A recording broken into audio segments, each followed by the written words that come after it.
Right? If you get out of balance, you will fall down and stop. So you can sustain long-term activity as long as your life is in balance. But to sustain the activity level, need to build this, you'll need to be disciplined. I know I used to come home from showing the plan. I used to say, Denise, you don't realise how tough I am. There's a whole lot of weenies out there. I'm not that tough, but there's a lot of weenies, isn't there? You notice that? People need to get their attitudes toughened up. They need to get consistent and persistent. And sometimes I'll see a mum, she'll get pregnant, and the husband will stop showing plans. I can't believe it. Denise used to get pregnant every year. And, and she'd come down to the dairy, but she could have said, no, that's a lady that's pregnant shouldn't be in the dairy. She could have said that. That was fair enough. But she's not a quitter. She's got a good attitude. Right? So you've got to do what's got to be done. And you stick out till the job is done. That's not skill or ability, it's attitude. You've got to have some heart. And the business is great for giving you the opportunity to struggle through and develop heart and develop attitude, isn't it? Got to read some books. Right? That's a discipline. And people say to me, but I don't like reading books. Who cares? We don't care whether you like it or not. You want to succeed, you've got to change your attitude. We need to change your attitude. We need to get you to read books. Right? Read from a prescribed book list. I used to read Footrot Flats before I got in the business. Didn't help my bank account one bit. Great to read. And we call that popcorn for the brain. Some of that junk you can read, or it's not junk, it's good to read, but you first get your head fixed up before you start enjoying cartoons and Phantom comics and stuff like that. Right? Learn to strengthen this thing here, which makes the effective decisions in your life, which will give you your dreams and goals. You need to listen to tapes on a regular basis. You only need to listen to a tape a day. That's not much, is it? To be free for the rest of your life, that's not much to ask, is it? I had a young girl come to me last week, and she just new in the business, and she sat me down after a plan. She said she's looking for a fight. You can tell when they're looking for a fight, can't you? And feisty little girl, and she said, I've gone off book of the month and tape the week. She was expecting me to do my temper. I don't know what she was expecting me to do. And she said, and she had people in her business, and she said, oh, I don't want to read those books and tapes. I said, well, the people in your business might need to.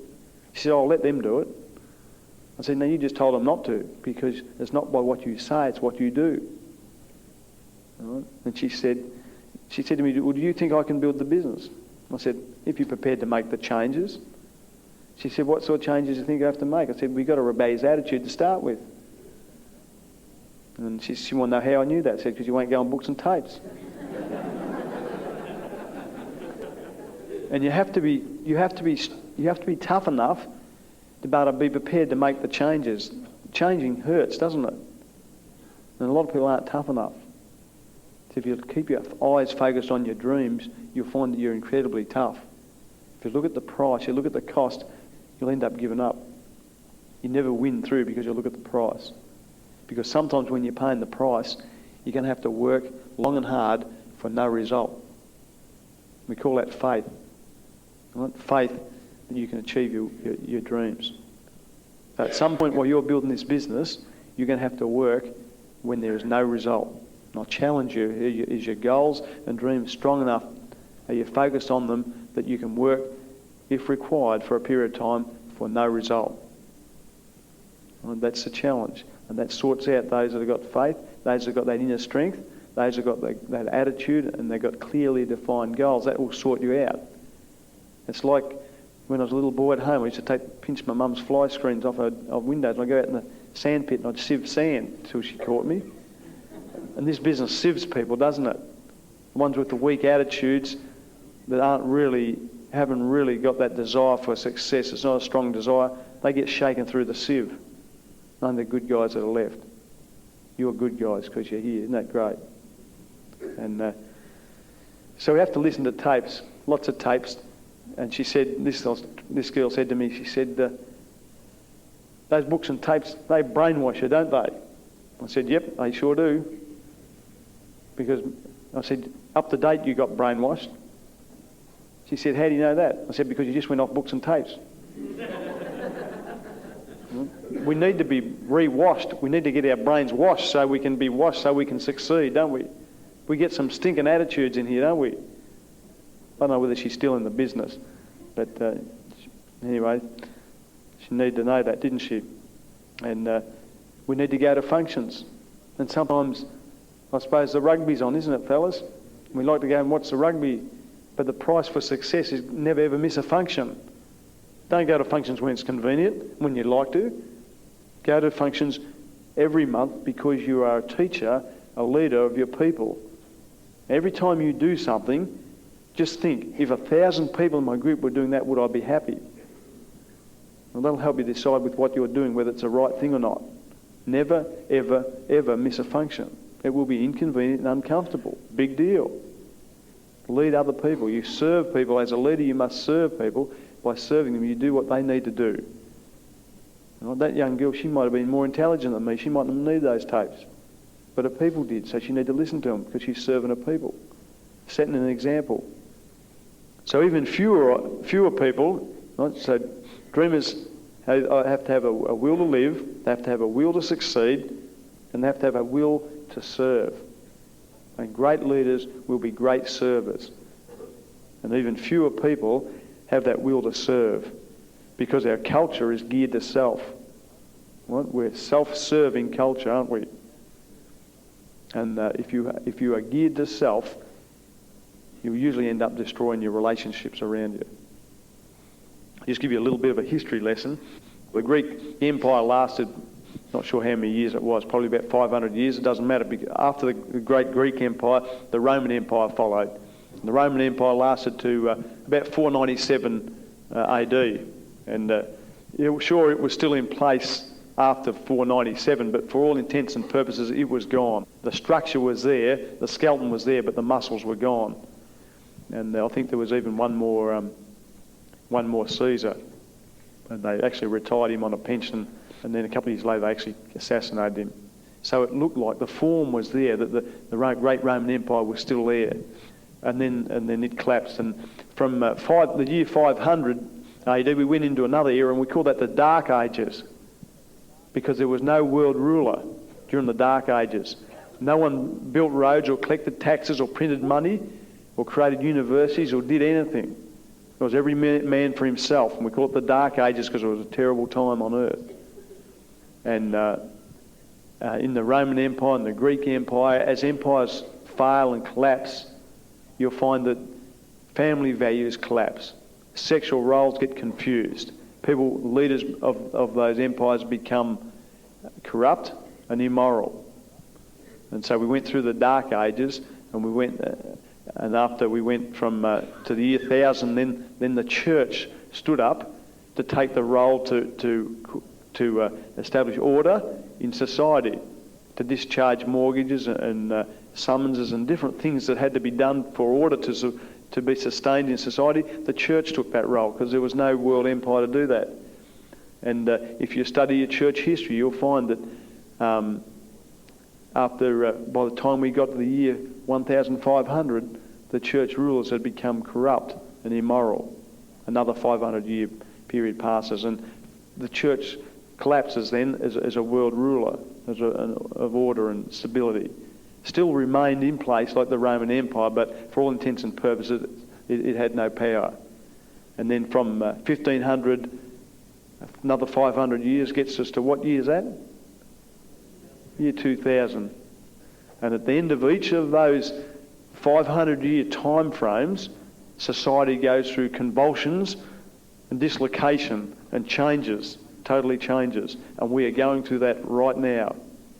We're at the end of another 500-year period. You don't have to look far. We're corrupt and immoral. And that's where our leadership goes. And that is at the end of another 500-year period. We've become self-seeking. Our relationships are collapsing everywhere. The marriage unit collapses. That's typical of what happens at the end of 500 years. John Naisbitt says in his book Megatrends 2000, he predicts that there'll be a massive swing back shortly. He's a futurologist. He predicts a massive swing back to those old standards. Right? And the old standards, see, we've tried drugs, sex and rock and roll. And we all know now, none of that works, does it? At the end, our society's collapsing. It's finished. I just have to, my daughter, she paints. And so I go around looking at paintings a bit now. And I said to Jess, our culture is confused. You just have to look at what they paint. They are confused. You turn the radio on, listen to the music. They are confused. You hear what they're playing. And look at the things that they do. And so John Naisbitt says they will turn back. We will turn back to those old values because people desire security and stability, peace and happiness in their relationships and in their society. But as we get to the end of this 500-year period in history, and we've actually gone into a new era, we've gone from the industrial age, we've just moved into a new 500-year period, and what people don't realise yet, and it's called the information age. And we'll look back in history, probably 100 years from now or 200 years from now, we'll look back and we'll be able to put a specific time on when this era was ushered in. So we're now right in the middle of a major world change, a historic change. And one of the biggest impacts, one of the biggest changes as we go into the information age is that people will no longer go down the street to shop. They'll get their consumables by turning on their computer, linking switching onto their internet, ordering their groceries, and continuing doing their everyday business. There's three things that are sure in life: death, taxes, and the internet. And so, if you aren't on it, you need to get on it. You need to get technically aware. You never want to be afraid of change. Understand that it is inevitable, and position yourself to take advantage of it. And that's where we are with this business. Technologically, we are a generation in front of Coles and Woolworths and all our competitors. And not only that, we pay you a cheque.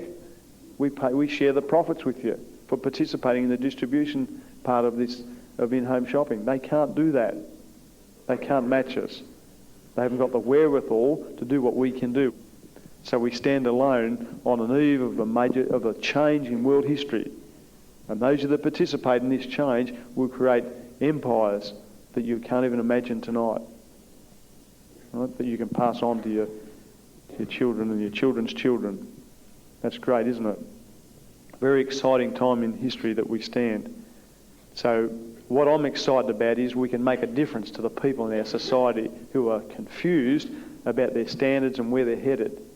With this business, not only do we give them the convenience of in-home shopping, but we teach them how to develop character and develop relationships, to have order and happiness and security and stability in their lives as we develop them into leaders of other men and women. And that's really a great responsibility you all have. So when we look to ourselves, we become an inward-looking society. At the end of each of those 500 years, we get confused. All our values get confused. And we lose perspective or balance in our life. And that's where most people are today. You just need to look at the news. I don't need to tell you that. So to be a dreamer, you need to continue to learn and grow. Right? And it's like an apple on a tree. You're either green and growing or you're ripe and rotting. Right? So you're going to fall off the tree if you're ripe, aren't you? And see, you don't actually get old by age. You get old when you stop setting goals. You stop having anything to work towards.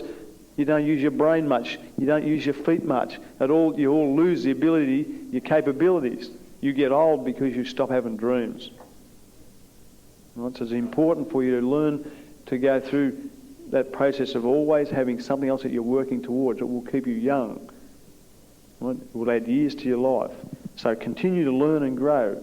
Be green and growing, not ripe and rotting. Sometimes we meet people we sponsor people in the business and they know more than us. Right? If you know everything, we can't teach you a thing. Right? And so you're going to fall off the tree very shortly. Natural thinking, most people think logically and realistically. I call it natural thinking.